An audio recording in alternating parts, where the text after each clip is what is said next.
Halo pemirsa JPR TV dari Sabang sampai Merauke, dari Miangas hingga Pulau Rote.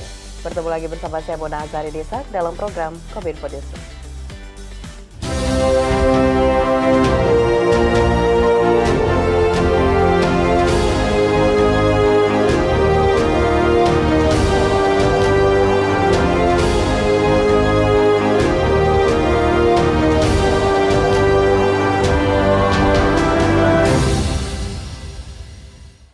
Kita ke informasi pertama pemirsa, Otoritas Jasa Keuangan bersama Satgas Waspada Investasi berhasil menghentikan kegiatan 155 platform pinjaman online alias pinjol ilegal hingga 31 Mei 2023.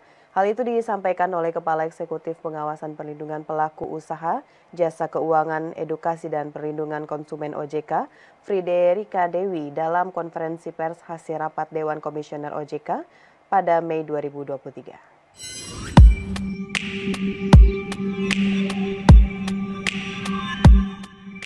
Otoritas Jasa Keuangan bersama Satgas Waspada Investasi tercatat hingga 31 Mei 2023 telah menutup 155 platform pinjaman online atau pinjol ilegal dan 15 entitas investasi ilegal.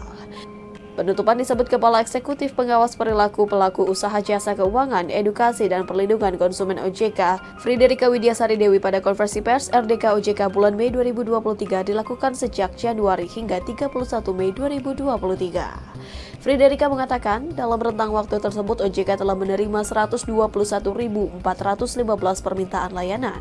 Dengan rincian 8.428 pengaduan, 35 pengaduan berindikasi pelanggaran, 713 sengketa yang masuk dalam lembaga alternatif penyelesaian sengketa sektor jasa keuangan. Dari 8.000 pengaduan tersebut, Friederika merinci 4.438 laporan datang dari sektor industri keuangan non-bank, 3.949 dari sektor perbankan dan sisanya pengaduan sektor pasar modal. Menyikapi maraknya kasus pinjol dan banyaknya pengaduan, OJK telah menggelar 812 kegiatan edukasi keuangan yang menjangkau 162.528 peserta secara nasional hingga 31 Mei 2023. Masyarakat juga dapat mengakses edukasi keuangan pada saluran komunikasi Sikapi Uangmu yang mengkhususkan konten digital terkait keuangan. Friederika menyebut konten edukasi keuangan tersebut telah mempublikasikan 174 konten edukasi yang dapat dibaca masyarakat. Sementara untuk menangani isu perlindungan konsumen dan sektor jasa keuangan dan mendorong pemerataan literasi dan inklusi keuangan, OJK juga mendorong program literasi dan inklusi keuangan secara masif, baik secara tatap muka maupun online melalui learning management system dan media sosial. Di sisi lain, OJK juga akan terus mendorong peran Tim Percepatan Akses Keuangan Daerah atau TPAKD sebagai forum koordinasi akselerasi perluasan akses keuangan regional untuk menunjang pemerataan literasi dan inklusi keuangan secara nasional. Sampai dengan 31 Mei tahun ini, telah terbentuk 492 TPAKD di 34 provinsi dan 458 kabupaten kota, atau hampir 90% dari seluruh kabupaten atau kota di Indonesia telah dibentuk TPAKD. Menteri Koordinator Bidang Politik, Hukum dan Keamanan Mahfud MD memperingatkan para obligor debitur bantuan likuiditas Bank Indonesia untuk segera membayar utangnya kepada negara. Payung hukum sanksi tersebut telah dikeluarkan oleh pemerintah. Salah satunya Peraturan Pemerintah Nomor 28 Tahun 2022 tentang pengurusan piutang negara oleh Panitia Urusan Piutang Negara.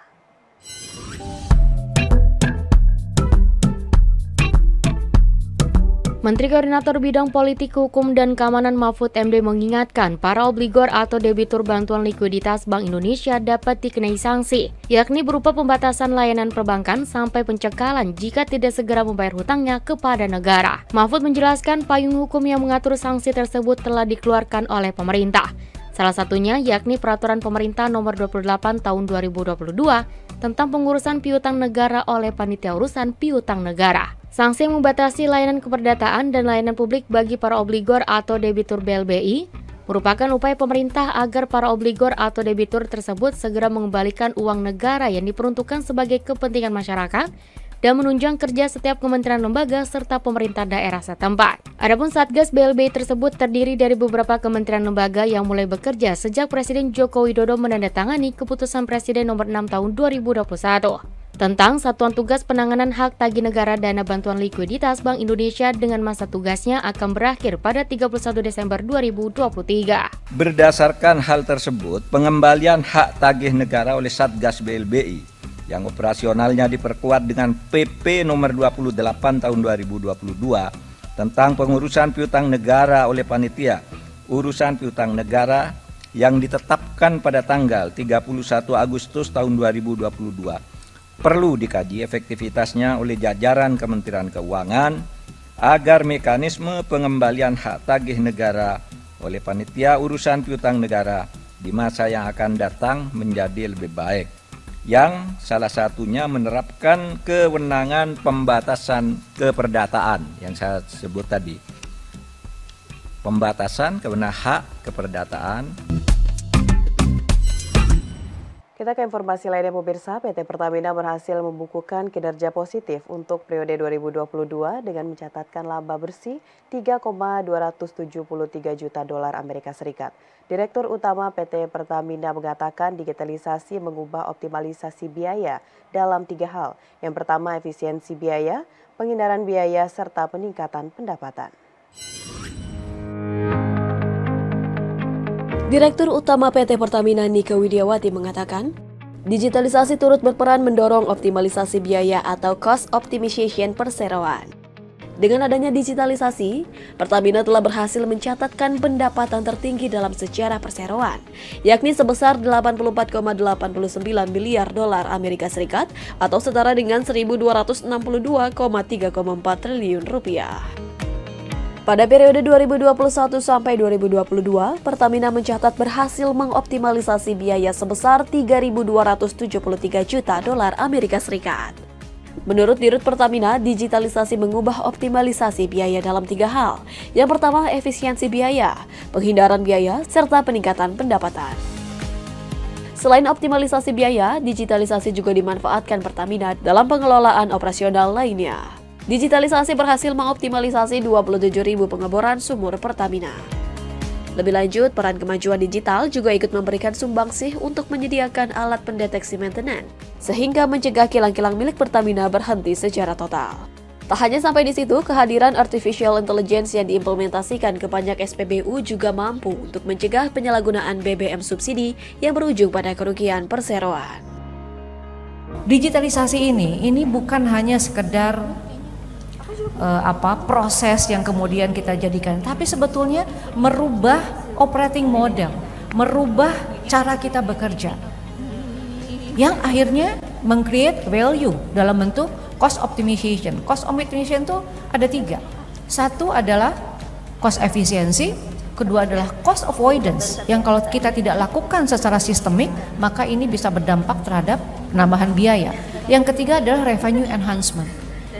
3 hal ini kalau kita lihat 2 tahun terakhir 2021-2022 nilainya itu besar, 3,2 billion US dollar sudah dilakukan. Dan dari 3,2 billion US dollar, 2 billionnya itu adalah real cost efficiency. Nah ini yang kemudian juga menjadi penyumbang terbesar dari peningkatan kinerja Pertamina. Menteri Keuangan Sri Mulyani mengaku telah menyiapkan anggaran pemilihan umum tahun 2024 yang mencakup kemungkinan adanya 2 putaran pemilu pemilihan presiden. Anggaran tersebut akan disalurkan dan dicairkan secara bertahap sesuai dengan siklus di masing-masing lembaga.